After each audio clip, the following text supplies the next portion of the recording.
Let's see, how does this work? That's not how that works. So this is me, this is us, I'm Jono, I'm from Distilled, and I'm going to talk very, very quickly, very, very technically, with lots and lots of words on lots and lots of slides. Do not attempt to digest all of this today and follow along real time. Take this home, shout at your developers, make your websites faster, better, stronger, and beat your competitors. This is a resource and will hopefully be useful to help you win. Nicola covered a lot of the foundational ground earlier, a lot of the kind of why you should do this and the implications for strategy and beating your competitors and driving performance, etc. I'm going to go really deep into the tech side. So, we are in the year of the mobile, finally. The year is circa 1983, mobile technology takes off and we begin to transform the way that we start to consume information. We go from being a single device, single screen society to starting to juggle multiple devices and multiple output formats, and things start to get complicated. Tom did a very good job earlier of explaining the increasing complexity of digital ecosystems and how you start off with something fairly simple and only has a few moving parts, and then you start bolting bits on and it gets more and more complex and it gets slower, and adding further bits on gets harder and harder, which goes somewhere to explaining why we really yet to realise this kind of year of the mobile, age of progressive responsive apps and devices that we've all been promised for some time. The thing is, it's hard to achieve that. There are business cases and technical roadmaps and blocks and budgets, and actually it's a lot harder to get there than everyone really admits. Partly, so about a year ago, I started getting really interested in AMP, and it was 2 years ago, maybe lost track. AMP, I think, represented a bit of a milestone in those conversations. It was the first time when there was really an easy, off-the-shelf, flexible system that would let you bypass a lot of those hurdles. If you had development roadmaps and complexities of budgets and platforms, you could skip a few of those and use AMP as a bit of a stepping stone. So it shone a really well-deserved spotlight on the world of performance. It's allowing people to acknowledge that their websites are slow and their mobile experiences aren't good and they maybe need to invest in something a little bit better, and it gave permission for them to bring that conversation much higher up the table in their businesses. The thing is, it's not enough. And that whilst AMP is an excellent sticking plaster, and it solves for a lot of problems around templating architecture and standardizing frameworks and not having slow, sluggish JavaScript and other things, it's really only the tip of the iceberg. And if you start to think about performance and speed as a competitive advantage, rather than as technical debt that you've got to solve, you start thinking about it as a way that you can beat your competitors, and something you can invest in the same way that you invest in content or in, God forbid, links or other attributes. You can start to position this conversation in a much more interesting way. So this deck is really very much about how do you go beyond that. When you've done that, whether you have or haven't, what else can you do? How can you go further? And there are a myriad of things that you can do, and probably haven't, or might not, or haven't even thought about, that will allow you to unlock more speed and start to win some search rankings. So briefly on AMP, just to set the scene, AMP's just the tip of the iceberg. If you haven't yet done AMP, it's really worth thinking about. There are certain scenarios where it doesn't work, but more often than not, it is useful, it is beneficial to users, it is beneficial to performance. Barry Adams did an excellent write-up recently, which he turned into a presentation at Brighton, which is available on SlideShare. There are loads of links from this, take them away in your own time, exploring various case studies of things like, does it work on e-commerce, does it work on publishers' sites, does it work for home pages? Most of the time, even though there are questions around whether it's a consistent user experience, and even though there are questions around maintaining multiple versions of pages and templates, typically it performs well with users, at least across the study that he did, so it's worth looking at this aside. Even if you haven't done an AMP yet, at least investigate. The problem with AMP, well, there are many problems with AMP, the least of which is that it's another walled garden. That if we're trying to talk about how we make the web a better place and how we make people's websites faster and how we develop processes and ways of working which enables us to do this scalably, building an isolated thing that's mostly under the remit of Google and public players that sits over here somewhere maybe isn't the best solution. And in fact, when you start to dig into AMP, you discover a whole bunch of really quite awkward issues. Like, it's not built very well, it breaks very easily. There's a whole bunch of examples where it's not particularly complex for users and black hat SEO attacks and a whole bunch of other things to take down AMP pages outside your control. There's a whole bunch of examples like caching. For example, so if you have a web page where content periodically updates, say the amount of stock you have in for a product, unless you actively and technically manage Google's cache of that page, users will be served outdated information. So if you have products that frequently come into or out of stock, have low stock, large portions of your app traffic may be seeing incorrect information, or you change the price, they see the old information. Hands up anyone who's actively purging their app cache? Nobody. Large portions of your users are seeing the last version of your page.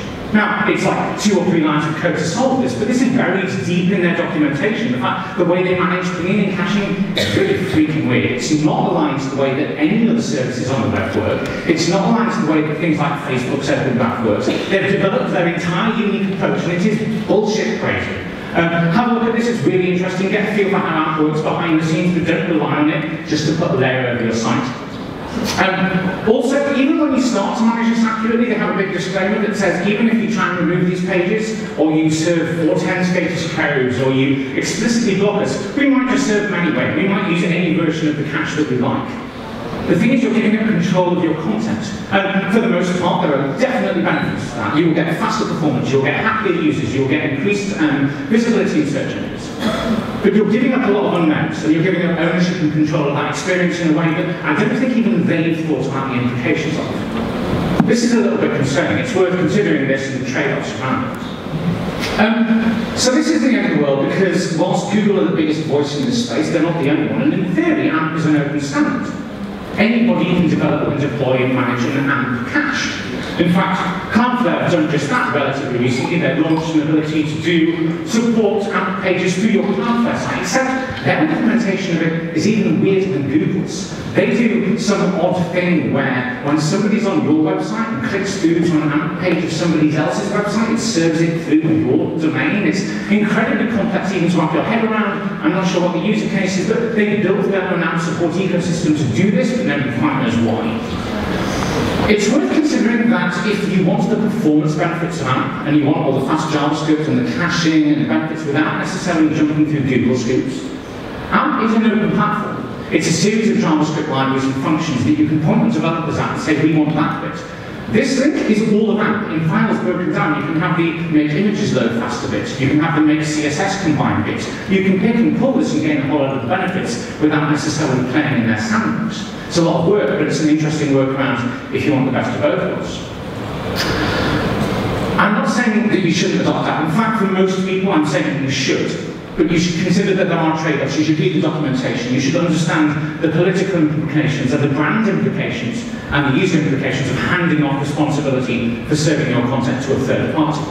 And this applies beyond that. It applies to Facebook Instant Articles, to Apple News, to a whole bunch of other emerging places. The point is, when you start to rely on third-party platforms to solve for your performance issues, that comes with a cost. So you want to do it yourself. This is the better solution. You can achieve everything that AMP gives you, aside from Google's carousel access, by just making your website better.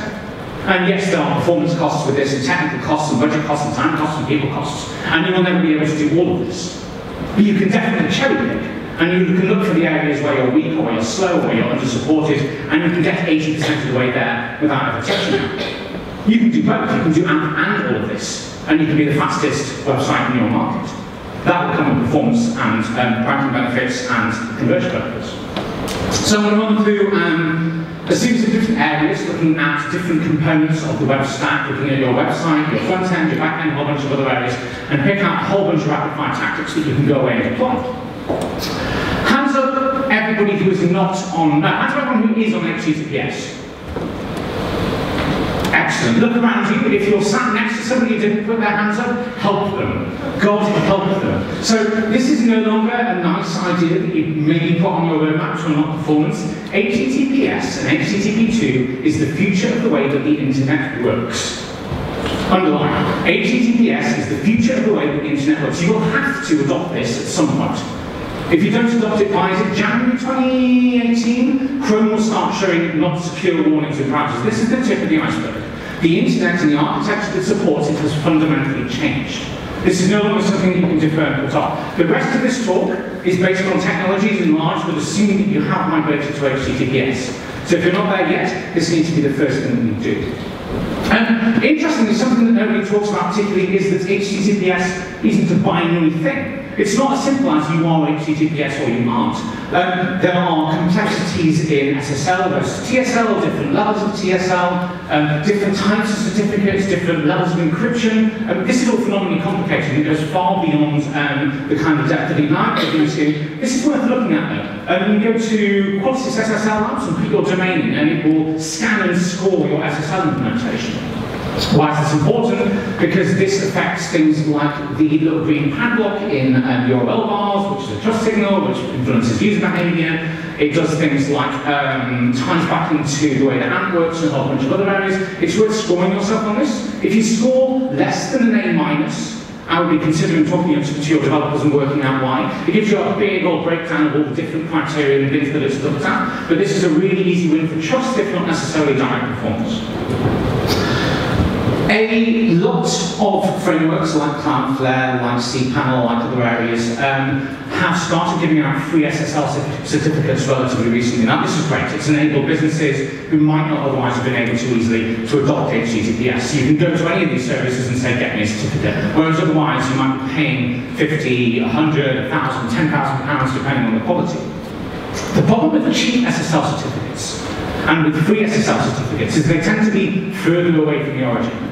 So think about SSL certificates as a series of handshakes, a group of people in a line introducing themselves one at a time. The further you are away from one end, the slower that process is and the more things that can go wrong. If you pay for a more expensive certificate or you get a better one that's closer to the point of origin, then you get a much faster process. And we'll come on to this in a bit, but one of the slowest bottlenecks on many websites, especially around HTTPS, is the very, very first point of contact. When you first request the website, that handshake process can be the slowest part of the lookup process. Actually, just by having a slightly better SSL certificate, you can cut out a lot of that time waiting. This is really easy to scan and analyze. I'll share some tools in a bit where you can break all this down and explore it. Hands up anyone who's on HSTS? Nobody. One, well done. Two, good work. This is like a better version of HTTPS that nobody talks about. Again, there are scanning tools. You can go to HTTPS preload, you can scan your website and see if it's compliant. It's essentially a more secure version of HTTPS where you say, I have committed to being HTTPS. All of my things are HTTPS. They will always be HTTPS. Across all your subdomains, all your assets, all your resources. If you can commit to that and set your server up with a couple of lines of config to say that that's the case, you can qualify.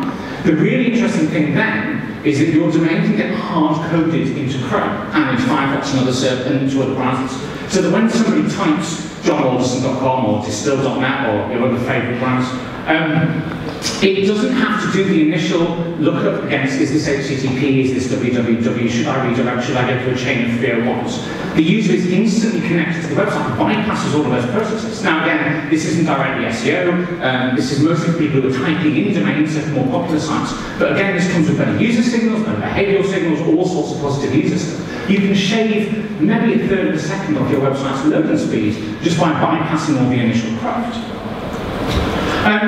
There is a huge amount of depth that I could go into on the mechanics of implementing HTTPS. There is not enough time in the world to do that, which is why the wonderful Philly Wise has written the ultimate ridiculous saga to doing all of it with all the potential moving parts. Something like 12,000 words of documentation about everything you could want to possibly know about this process. Go away, do not attempt to read it all, but pick bits out. Very, very useful for finding resources and links and tools and quotes from people. Excellent stuff. So, assume that we have HTTPS, assume that you've all gone on board and that you're ready for the next step. The next challenge is very much the speed of light. We've gone past the point where bandwidth is the problem. If you have a big old website, increasingly the size of websites increases increasingly. More images, more JavaScript, more scripts, more content, more complexity, more personalization makes things bigger. Bigger file sizes, bigger images, bigger assets, more things to download. Bandwidth has not been the problem for some time. You could have a 3G connection or 4G connection or wired 40 gig connection or 1000 gig connection. Your challenge is that the assets that you're requesting have to be zipped up and moved from where they live to where you are. You are literally limited by the speed of light. So our performance improvements won't really come from making things smaller necessarily or bundling them up. We've got to think about the way that we transfer them. And there are two easy wins here. There is move things closer to where users are, which I'll come on to, or change the protocols and the processes that we're using to get them to users. So HTTP 2 comes in. Who is on HTTP 2? One person. Good work. Ish, maybe, partially. So if you've adopted HTTPS and you haven't adopted HTTP 2, you have slowed your website down. It's more secure, but you have slowed it down. The initial handshake that I was talking about will be significantly slower than it would be for an HTTP website. You've made your website worse. Good work. HTTP2 is slightly different from HTTPS, but the two go very much hand in hand. HTTPS is what you need to do HTTP2. This is the driving force. This is how you win and beat your competitors. HTTP2 is a change Nicola talked about briefly, very excitingly, about how browsers communicate with servers and ship information around. I won't bore you, but the principle is fairly simple. Historically, the web goes, give me a thing, here's a thing, give me another thing, here's the other thing, give me a third thing, here's the third thing. Tedious, if you're downloading 100 images, that takes 100 round trips, really, really slow, really, really sluggish. HTTP2 goes, give me all the things, here are all the things. Much faster. So it really is that simple. And it's a few lines of server configuration. You can only use it if you've got HTTPS. Interestingly, not a technical requirement, but a political one enforced by the browser vendors who use that what you want. This is really, really easy to set up. If you're on something like Apache, it's a few lines of code. If you're running something like Cloudflare, it's a checkbox. Any of the major CDNs, it's a checkbox. If you're running a more complex server ecosystem, it's a 10-minute conversation with your devs. This is the easiest thing in the world to do, and it will unanimously give you more advantage than anything else you could possibly do with your time now or in the next year. This will instantly shave off anywhere up to half of your loading time on your website, depending on the complexity of the page. When you think about every single image, a piece of script, and CSS that you're loading, all of that bottleneck will go away. Your 7-second website will load in 3 seconds. Your 3-second website will load in 1.5 seconds, give or take. Of all the things you could possibly do, this is the most impactful. So, you want to go a bit deeper, because that's good, but it's not great, and there's further you can go. The thing about HTTP2 is, whilst you don't need to worry about all that round tripping and queuing, you really do need to still think about the order that you're doing things and what comes next and what you serve first and how you prioritize things. The trend towards responsive websites is excellent, and it's a huge step in terms of usability and user experience, but it's a terrible thing for performance. You want to design a website which can theoretically serve any type of device, from any type of aspect ratio, with any type of screen size. That's a lot of shit that you've got to load. You've got to prepare for every one of those eventualities with one website. Now, there are different ways that you can do this and different ways that you can build it. But the typical thinking is I will have style sheets with media queries and variables based on screen size, and I'll load images and only show the one that's needed. All of this is really slow. It's a lot of overhead to carry, it's a lot of files, it's a lot of size, it's a lot of images. It's really expensive up front.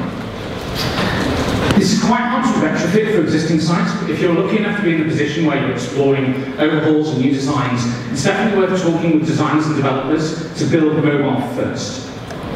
Not because mobile is particularly interesting in its own way, although it is obviously, but because you can start with the smallest, most minimal approach, and then you can layer it. So rather than saying load everything and strip it back, you can say, let's assume that every single user is on a mobile device, and only if and when we detect that they're on a bigger or more capable device, then we can start unlocking more things and loading those in.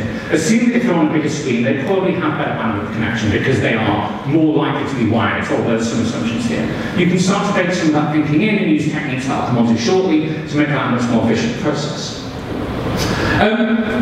Images, as Nicola touched on, are probably your next easiest win. People don't think particularly about image format, image size, image color depth, image, all sorts of things.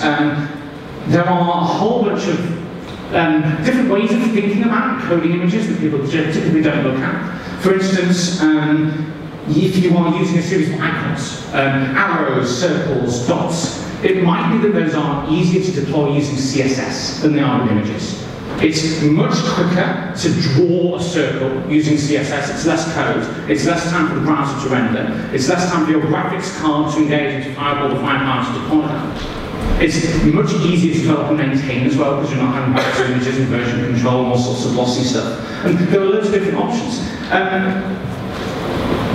In particular, There is now, finally a good solution to responsive image management. For years and years and years, if you had a responsive site that needed to serve different images to different people, there was no good solution. There were solutions which were terrible for SEO, that lazy loaded and didn't really include things in a way that people could understand. There were solutions that loaded 10 different versions of an image and then hid them all and then you showed the right one. None of these were good solutions. SRC set is the single best improvement to HTML, part of HTML5 that has been in years.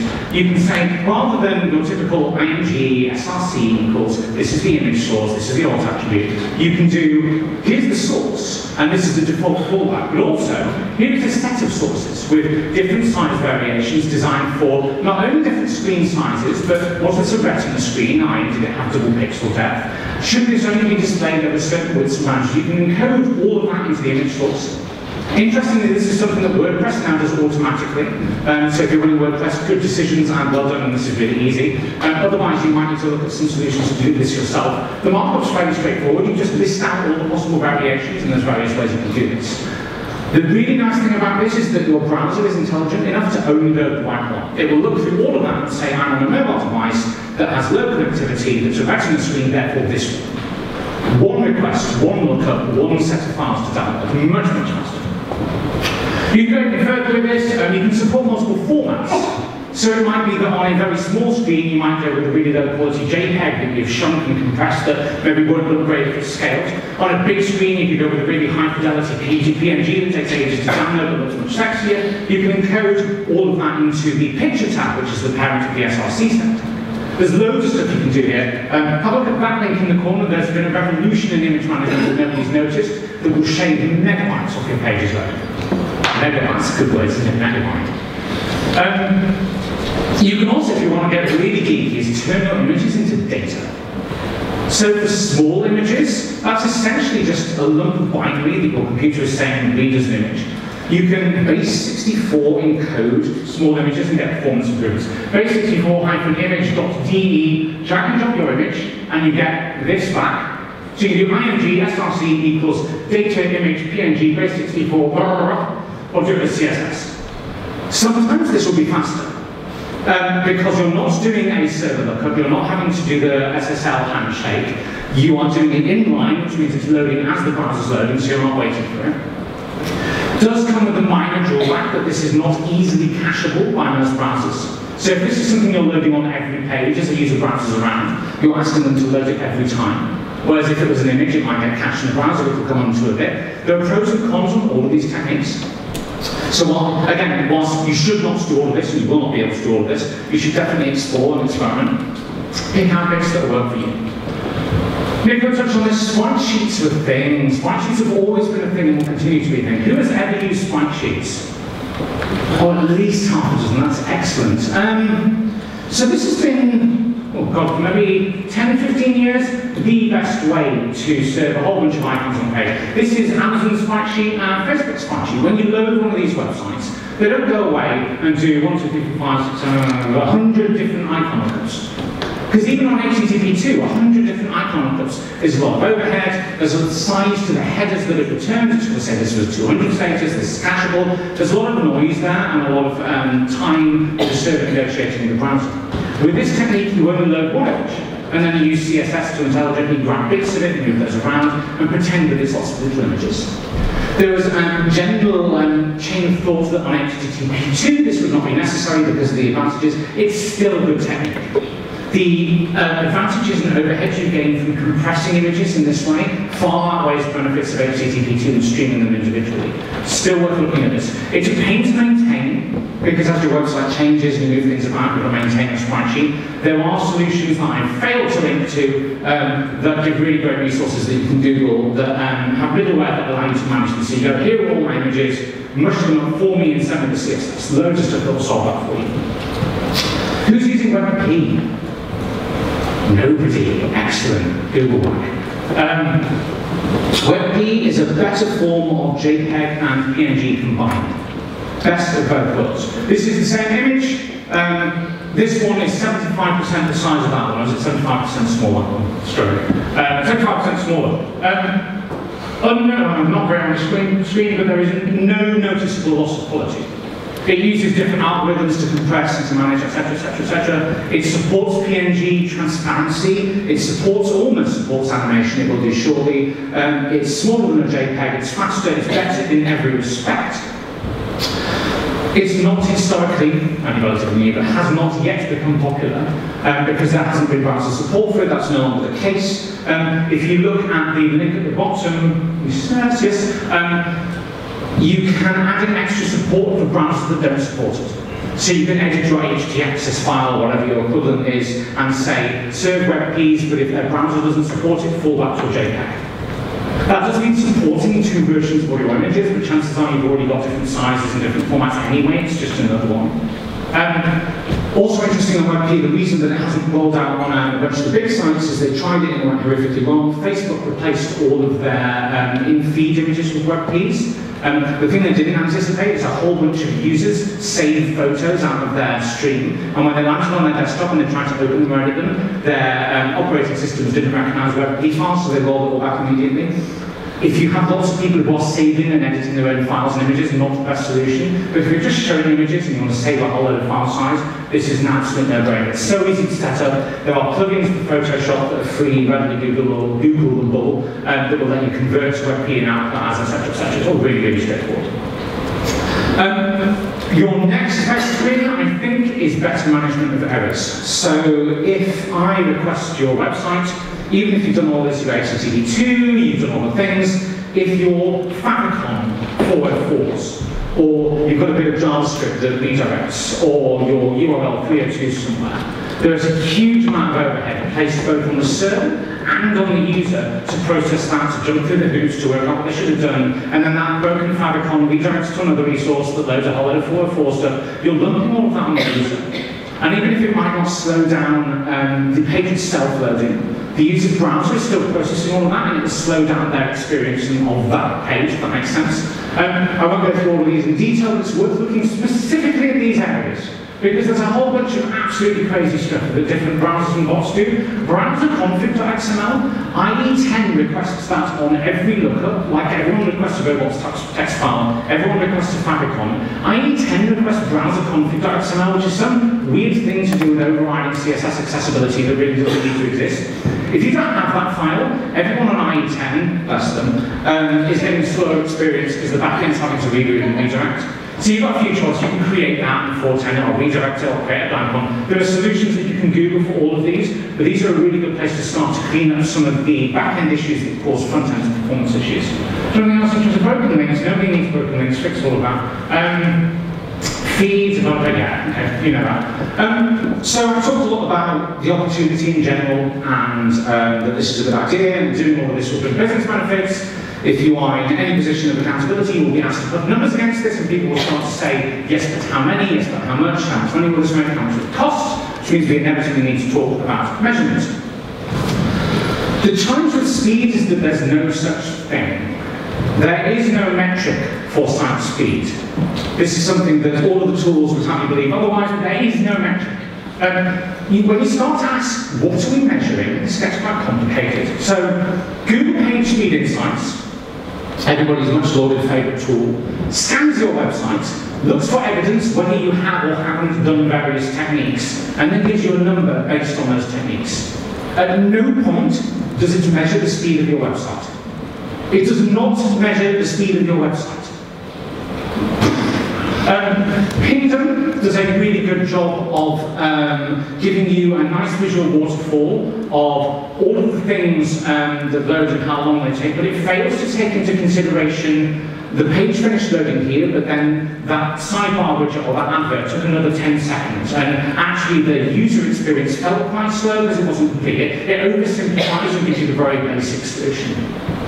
Web page test gives you the other extreme. It goes, here is every tiny granular element of the page loading, except half the stuff that was loading all the way over here was back-end analytics that didn't affect the user at all. It's very, very hard between the three of these and others like Google Analytics, which only samples 1 in 100 people on your website. So if one of them's on an old mobile browser, it will say you've got 106-second loading time, ignore GA. All of these spit out different numbers that don't really mean anything. The challenge is, what we really want to understand is, how fast did this feel to the user? Because we don't know what metrics Google are measuring. And chances are they might not be explicitly measuring any given set of numbers. They might just be analysing aggregate user experience and using machine learning to understand general behaviours. The point is there is no number. So the thing you need to be optimising for and trying to understand is how fast does this feel? Now, if you can put a number against that rate and trend it over time, excellent. You can do some kind of surveying and people analysis, great. The really interesting challenge here is how fast does it feel is not necessarily the same as how fast is it. Do you load up a page and have a blank screen until everything's ready and then show it all at once? That takes 2 seconds. Or do you load bits as it's ready and cascade it down if it takes 3 seconds? I think waiting feels slower than the slow overall experience that feels like stuff's happening. Which is faster? Which one do you optimise for? I think maybe the latter, but that's subjective, and that's maybe only applies in certain scenarios, and you want to test it on your own site. Making it faster is about the user, because the user's experience of speed is what Google will be analysing either directly or indirectly, which is user experience signals, which is rankings. Making it feel faster is much more important than score more highly in these bullshit tools. More bullshit. Google PageSpeed Insights evidence of just how stupid it is. You should leverage browser caching on all of these pieces of JavaScript and CSS. API.twitter.com, connect.facebook.com. I do not own that JavaScript. That is not mine. That is a plugin I'm loading for. That's my Twitter share button. I am not in a position of authority at Twitter to be able to influence their caching policy. They should be smart enough to understand this. They're not. These tools are nonsense. Take it with a large grain of salt. The bit you can trust is the Google Chrome waterfall. You can hit F12, open up developer tools on your, whatever your Mac equivalent is, open up developer tools, have a look at the network tab at the top, and watch the page load. This is a real-time analysis of everything unfolding, broken down into how long are we waiting, how long does it take to receive, what happened next.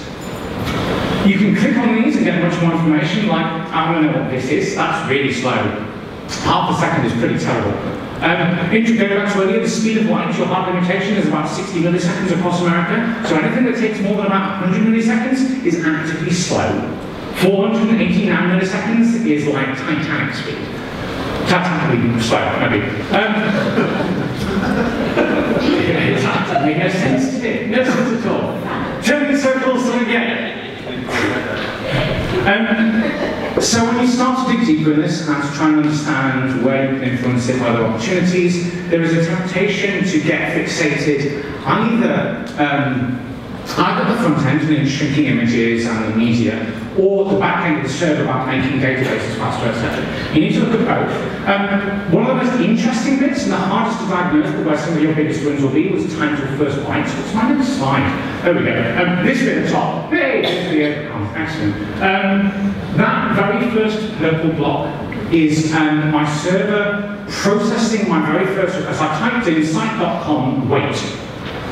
It's connected to the database, it's looking at the templating engine, it's loading at WordPress, it's running through the templates, it's processing through my plugins, it's constructing the HTML, it's performing a whole bunch of queries, and then it's spitting out the page. There are numerous processes in that bit. There's all sorts of bottlenecks and files and PHP and MySQL, hundreds of things happen in this phase. It might be that there are only one or two of those things that represent the bottlenecks. If I can fix a slow database query or improve the efficiency of one PHP file, I might shave 200 milliseconds off one of those requests. And then everything that happens afterwards is now 200 milliseconds earlier. You can make all of this as fast as you want, but you're still hard capped by that very first process going.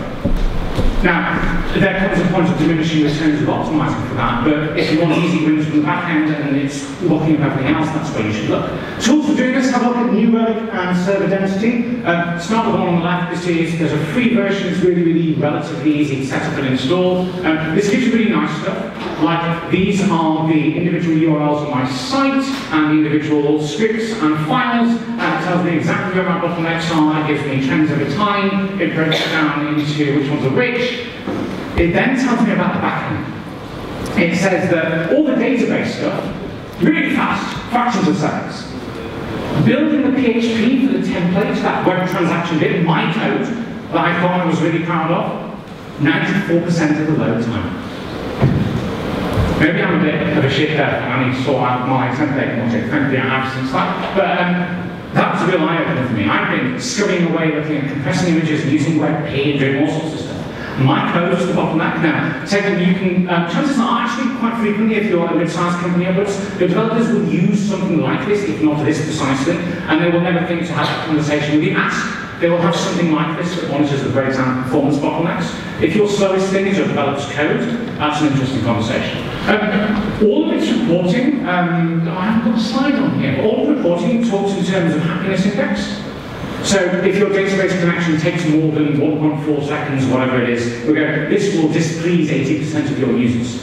Then all of your conversations about metrics and performance, at least from the backend perspective, turn into satisfaction conversations, which we know correlates with brand, which we know correlates with user experience, which we know correlates with rankings. To set this up, you do need to enter the matrix. There are very, very detailed walkthroughs that tell you to open this command, type in this text, respond in this way. You can step by step this. It's hugely intimidating the first time you do it, but there is a walkthrough that you can just go through and get it all set up. It's actually relatively straightforward. It takes about 20 minutes. The biggest challenge of HTTP2 and HTTPS and media optimization adoption is that it forces us to undo some stuff that we have done historically, stuff that I have stood up on stage and told everybody to do in the last couple of years. 2 minutes? Two? Fine. Stop doing HTML sharding. This is when you split all of your requests across multiple domains. We'll use cdn.js.css.ing. You put everything on subdomains to make everything load more concurrently on HTTP1. Undo that, stop doing it. But if you don't run on HTTP2 and they're all being served from the same DNS by the same IP, that's fine. Take HTTP2 will intelligently concatenate them. Stop combining your resources into one. If you've got 100 different pieces of JavaScript doing different things on different pages on your site, you don't need to serve all of them in one big file over everything that was better on HTTP1 because it was less file size. On HTTP2, you can break it up and manage all your dependencies and serve different bits and different pages depending on what you need. Very, very recently, this is still in Chrome nightly, so if you want this, you have to go download it specifically, but there's a new toy in Chrome Developers Tools which does the waterfall and then points out what percentage of all different JavaScript and CSS you're using that isn't being used on the current page. So you can use this to start unpicking them and combining things. So if you've got a huge piece of JavaScript that's only used on your registration page, you don't need to use that universally. You can then break that out and start to put it into lots of individual files. Backend, I'm going to talk about Angular, I'm going to talk about servers, I'm going to talk about servers. This is the answer. This is what I did many years ago, and I'm still learning now. But go to somewhere like Heart Internet, buy a VPS, get familiar with cPanel, which is backend, and go past it, get familiar with WHM, which is where you configure and manage all your server settings. Did you know, for example, things like PHP have different versions, things like gzip have different options. So it's not as simple as on or off or 1 or 2. You can start to get really meticulous in how much RAM do I allocate my site and all sorts of things. You can monitor the performance of your server, never mind the performance of your site, and say there are so much throughput, so much CPU usage. Don't forget that your servers are physical computers, representations of them, they have the same limitations. Caching the thing, use all these are really important for me. You can use DNS prefetch, sub-resource, but deprecates in favor of preload. You can explicitly specify which resources are most important on your pages. You can push those server-side. You can do that as tags, as headers, or via JavaScript. There's all sorts of resources. Google these are your next biggest wins. Interestingly, if you're using rel next previous in paginated series, then Chrome automatically does prefetch, so all those pages load really quickly. That's a really nice technique. Use CDNs, and a lot of this you can do automatically if you're using something like Cloudflare or Fastly. Particularly also location is important. If you're serving big images and resources across the globe, speed of light is your bottleneck, put your servers near them. 20 quid a month will get you the lowest paid version of Cloudflare. It takes 5 minutes to set up. You will half loading time of your website. Yada yada yada yada yada yada yada. What's that? I don't know. Skip. Lastly, really important. Consider who's a massive geek and plays online games. Hands up, admit. Some of you actually will be familiar with the term FPS, frames per second. That is the screen rendering and giving me graphical information. Same thing happens with websites when pages load and as they change. Your graphics card and your CPU are involved in that process. There's all sorts of different strains and weights. Go read this documentation on how different CSS transitions affect that. It stops pages breaking and tearing and changing and loading sluggishly. That means it feels a lot faster to the user. You can have a slower page that loads more seamlessly but feels faster. Oh, last bit. PWAs are a thing. New Chrome toy. Go look at Lighthouse. It was a really sophisticated analysis of the DOM flow. Really, really great. 2 clicks. Key takeaways then. well, we skipped half of this, but never mind. Go to progressive web apps. We could talk about briefly earlier that the future of the app ecosystem that built on top of HTTP2 and a whole bunch of the text I talked about. The evolution of app indexing and app combined is something better and useful. Essentially, having million opportunities to improve performance, and every byte matters, and user perception is much more important than how you score or how many images or what number you get. Ignore everything that the tools tell you, use your intuition, monitor users, and go with gut feel, make things feel faster.